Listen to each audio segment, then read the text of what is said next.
All right, welcome to Kaiser Neuromap Institute, Summer Academy, quarantine time. So we're going to go over a case today just to show you what a brain map is like. So we're going to do an individual who I happen to record 2 different times, once at 16. His mother was just interested. I worked with her and brought her son in, and in 19, brought him in because there was a crisis going on. His name's not Lorenz. That's the name we're going to use, though. So we're going to do what we call a neurolimbic assessment, and that shows a couple of the pages from the report that we generate. Okay, so we're doing a 19-channel EEG recording. People have been doing this for almost 100 years now. 1924 was like the first recording, 1929 first publication. So almost 100 years that people have been recording EEG. So we know a lot about it, more than, like a million papers you'll see on Google. So the history of Lorenz is that he's a 19-year-old college dropout. His mother felt he was lost and brought him to me for help. He recently began smoking marijuana, acting out, being aggressive, and getting into trouble with his friends. He says he might like to be a graphical artist, but is not sure what he wants to do. So I said, okay, if you want to be a graphical artist, practice. And how can you practice? I said, the reason why you're looking at the Greek letters over here, as I told him, why don't you go ahead, every few days or even once a day, create an image out of some Greek character and make a story, show them at a table or something. Just do something and then keep those, put a date on it, keep everyone, and over time you'll see how much better you improve with your art. It's a way to get feedback, and feedback is how we improve. Feedback is what allows us to learn and be successful. So that's why those characters are there.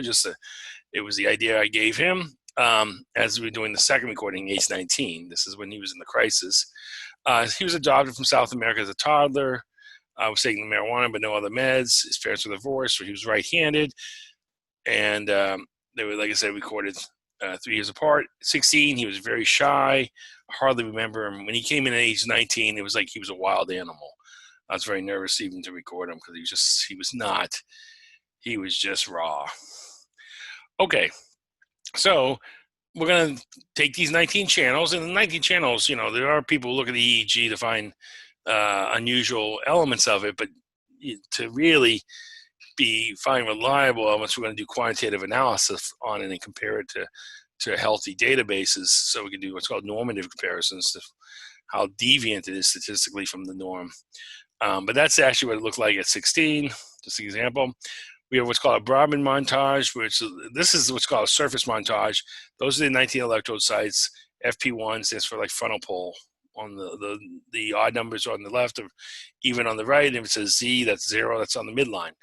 You got frontal pole, you got frontal areas, then you got temporal, central, temporal again, if you're looking down here, parietal, and occipitals. However, the surface area, think of it's like you got a bunch of, think of my analogy is a bunch of microphones in a room, and everyone's sitting around some table. And when anyone talks, the microphones pick up multiple microphones will pick up any person who talks. And so when you're looking at signals like this, they're kind of a composite.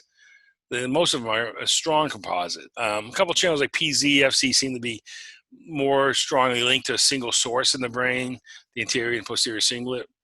But the other ones are neocortical signals areas coming. So P4 can be coming from area 39, Brodmann area 39, area 40, area 7 can all contribute. So what we do, first thing we do is triangulate down to those sources that we know. And this is a montage that allows us to see that. And you start seeing much more interesting signals in a way. Like here's right auditory cortex, age 16, goes into this spindle activity. That's the alpha activity right there. You also see the alpha activity in the occipital lobe. And here's 19.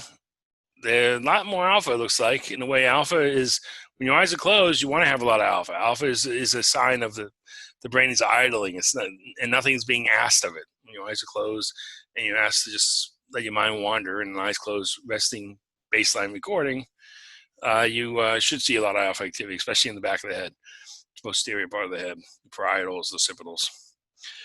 And here's the same Brodmann montage. Now you can see The auditory, again, we're just taking a snippet of 10 seconds, but you see there's less alpha there. More alpha in the somatosensory. He was a much bigger guy. Somebody had been working out a lot. His parietals. But again, this is just a small snippet. We want to record. We usually record 3 eyes closed for 3 minutes each. So 9 minutes, eyes closed, and we do an eyes open interleaved with that, where they look at a painting or a picture. Or plants or something, just to see what happens when they engage with minimum effort, and those recordings, then we average, or we look at each replication to see what happened during those 3 minutes. So just looking at a little snippet like this would be very difficult. So the first thing we do is average the whole time, and this is now what is the peak frequency, and the overall can have artifact in it. Sometimes it can have what's called harmonics in it. We care more about this column here. We like this is 19 regions of the brain that we're looking at, left and right. And the reason why it's an odd number is because we pulled out one area on the left side, broca. So it's more important. So the right hemisphere, the right dorsolateral has like 5 Brodmann areas, and the left has 3, and this has 2. There's the 5 and 5. And we like this all to be consistent, and we like it to be around 10 1/4. That's the adult range, and I will be providing YouTube videos about why we want to be around 10 1/4. But we want to be within that range. We don't really want to be too fast. 11 and 12, that's the adolescent speed. That means you're really not self-sufficient at some level. And if you're slower than that, you're going to be, like let's say you're 7 or 8 hertz is your peak frequency. You're going to be slower in your processing compared to other people. There's going to be communication friction when you interact with someone who's going much faster, especially in a noisy environment, like if you're talking in a noisy environment. But we're going to go over that later in in an upcoming video. Okay, so what we do is Fourier Analysis.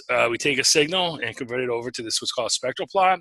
And once it's in a spectral plot, we've learned certain things. For instance, there's a maturational development that occurs, and this is our goal in an eyes closed, I should say, only an eyes closed condition. Other conditions, there's other things that could be going on. This is the eyes closed resting condition. We start off looking like this. This is in engineering, it's called pink noise. This is actually a sign of the brain not really processing the sensory world, or just hardly processing it.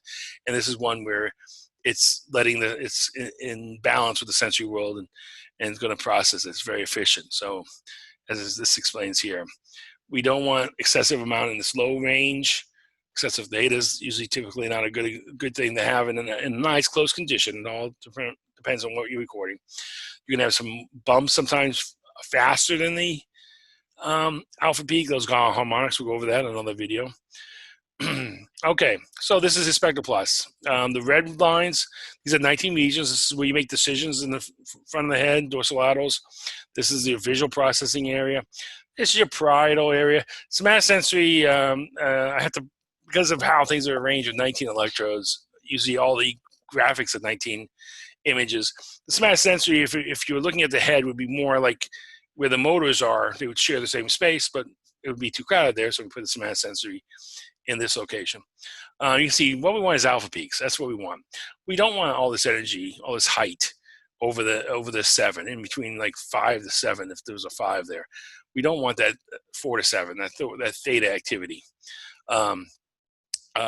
Sometimes you have theta activity in the singulets. That's not as bad. And again, the singlets aren't really out here in the wide point. They would actually be in the middle if we showed them, because singlets go right down the midline, but this is a way to splay out 3-dimensional space in a 2-dimensional depiction.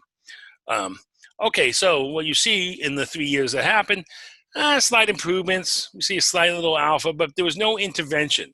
Now, usually I have brain maps of people like a pre and a post. They've gone through some neurofeedback treatment, or there's been something pre and a post. There's been some accident, like we happen to get a recorded map and then they get a concussion, and then we look at what's the difference. It's rare to have a recording pre and post with really nothing. There was no intervention that happened in between those times recordings. And the reason why I bring this case up is just to show how reliable some of the parameters of EEG are.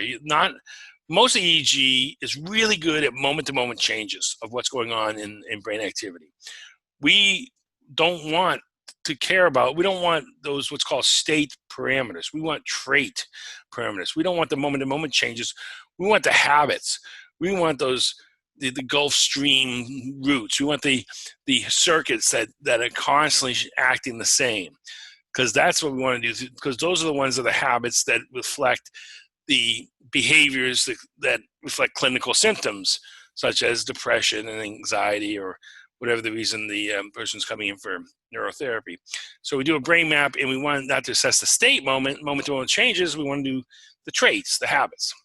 And one of the measures that is good in picking up habits is the spectral plot. It will pick up habits to a great degree. These will be reasonably reliable. It's been 3 years, and they look pretty similar to show you how reliable it is.